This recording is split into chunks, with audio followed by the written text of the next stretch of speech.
नोएडा के सेक्टर 94 गौशाला श्री जी गौशाला, एक तरह से कहें तो ये जगह नोएडा का स्वर्ग भी है, क्योंकि यहाँ गौ माता के चरणों में स्वर्ग है, वहीं थोड़ी दूर यहाँ से हट के स्वर्ग के रास्ते भी हैं, उन्हीं की शमशान घाट। लेकिन सबसे बड़ी बात हमारे साथ जो शख्स खड़े हैं, हर महीने यहाँ पे जो महीने के पहले रविवार को हवन कीर्तन होता है, उसकी बहुत अच्छी तरह से हवन कराते हैं। लेकिन आज जो शब्द मैंने उनसे सुना है, उन्होंने कहा कि हर बच्चे को सुबह सुबह उठना चाहिए और अपने बड़ों को प्रणाम करके उन्हीं जगह बात आपकी इसके लिए तो मैं बहुत बहुत आपको शुक्रिया कि आप लोग कम से कम ऐसे।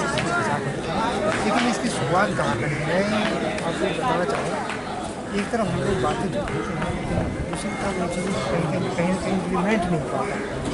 कैसे शुरुआत कैसे करें? देखिए, उसमें सबसे पहले जो जीवन में हम कोई भी आदर्श या अच्छी बात किसी भी दूसरी नई पीढ़ी को देना चाह रहे हैं, तो हमको उसको पहले अपने ऊपर लागू करना होगा।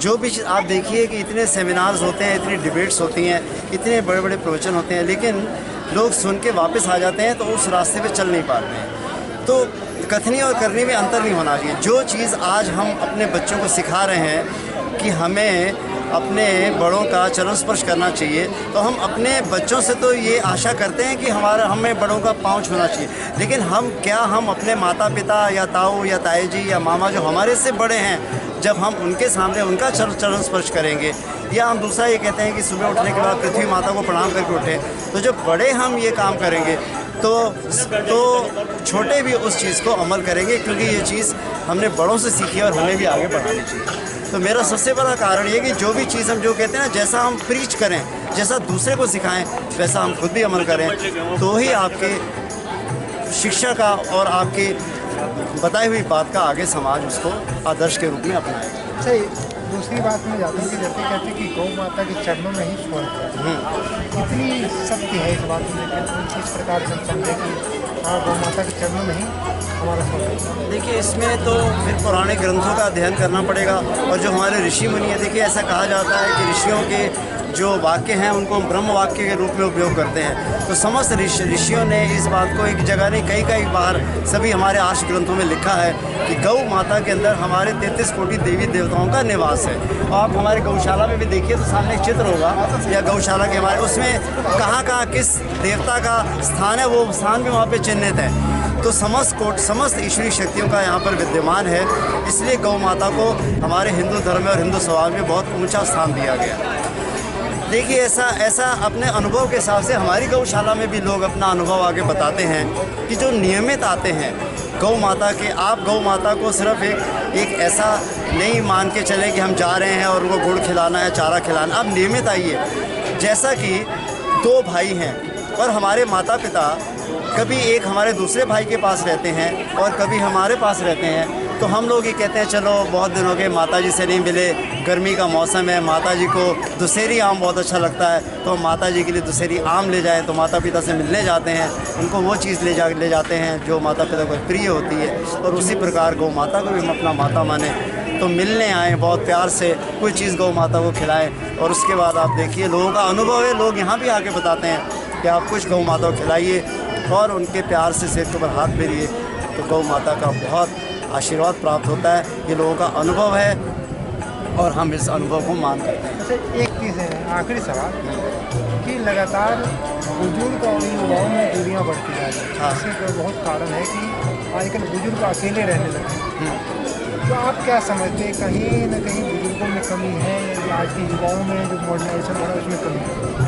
देखिए, इसमें थोड़ा सा अंतर इसलिए आ गया है। एक मेरी छोटी सी पुस्तक मैंने पढ़ी थी, शिक्षा ही नहीं विद्या भी। और अब हमने शिक्षा तो बहुत प्राप्त कर ली, बहुत ऊंची ऊंची डिग्रियां हमने ले रहे हैं, और पैसा कमाने के लिए जितनी ऊंची डिग्री जैसी चाहिए होती है वो डिग्री तो हम अपने बच्चों को दिलवाते हैं। शिक्षा तो बहुत दे रहे हैं लेकिन विद्या नहीं दे रहे हैं। उसी विद्या और संस्कारों के बच्चों के अंदर बीजारोपण न करने की वजह से ये स्थिति आज ये आ गई है कि अच्छा पैसा कमाने के बाद वो कहते हैं ना, विदेशी फिलॉसफी चलती है, ईट एंड लिव, कि मैं अपना कमाऊँ और अपना खाऊँ वाले सिद्धांत भी लोगों में अपना लें।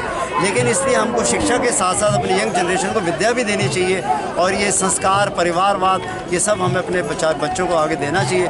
यही यज्ञ का माध्यम क्या है? यज्ञ यहाँ पर धर्म तंत्र के माध्यम से जनमानस का परिष्कार, इसलिए हम यहाँ पे यज्ञ करा रहे हैं। यज्ञ को माध्यम बनाकर हम अपने धर्म तंत्र के माध्यम को परिष्कृत करना चाह रहे हैं, और यज्ञ में ही हम अच्छी टीचिंग दे सकते हैं, और ये हम टीचिंग दे रहे हैं। और यही है कि विद्या के साथ विद्या भी आदमी को आनी चाहिए, और हमारी भारतीय संस्कृति की पुरानी मान्यताओं को आगे जनरेशन निभाए, यही हमारा उद्देश्य है। अच्छा, आपने जब धर्म की बात छेड़ी है एक समारोह में, आखिर हम कैसे समझें कि हमारा धर्म क्या है? ये बड़ी मुश्किल चीज़ है। लोग कहते हैं कि धर्म क्या है, सभी अपने अपने तरीके से। देखिए, जो बिगिन में जैसे एक बच्चा स्कूल में जाता है, केजी में जाता है, लोअर प्रेप में जाता है, तो उसके लिए धर्म क्या है बहुत ज़्यादा बड़ी क्लास वाली बात सोचने की ज़रूरत नहीं है। वो जैसे मैंने आपने सुना भी होगा कि जिनको भी अपने समाज में हम महापुरुष मानते हैं, मैं एक नहीं कई नाम, स्वामी विवेकानंद, स्वामी रामकृष्ण परमहंस, जितने भी महापुरुष हैं, जितने भी हमने उनके नाम सुने हैं, वो किसी भी धर्म के हो सकते हैं। जो उनकी अच्छाइयाँ हैं, उनकी अच्छाइयों को अगर हम ग्रहण करेंगे ना, तो स्वतः ही प्रतिभादान, समयदान, अपने राष्ट्र के लिए, समाज के लिए करने की हमारी भावना जागृत होगी, अंशदान। और फिलहाल वही धर्म है। युग धर्म क्या है? स्वामी विवेकानंद ने ये कहा था, आप सबसे बड़ा किसी को सिखाने के लिए युग धर्म क्या है, कि आप किसी भी अपने छोटे की, जो आपसे पैसे में छोटा है, पढ़ाई में छोटा है, या किसी भी चीज़ में कम है आपसे, और आप अपनी प्रतिभा का दान करिए, उसको जीवन में ऊपर उठाने का प्रयास करिए। यही राष्ट्र के लिए, यही हमारा युग धर्म है। सबसे पहले तो हम उदारता और राष्ट्र के लिए प्रेम और प्रतिभादान, समयदान ही अपने लोगों को सिखा पाएँ।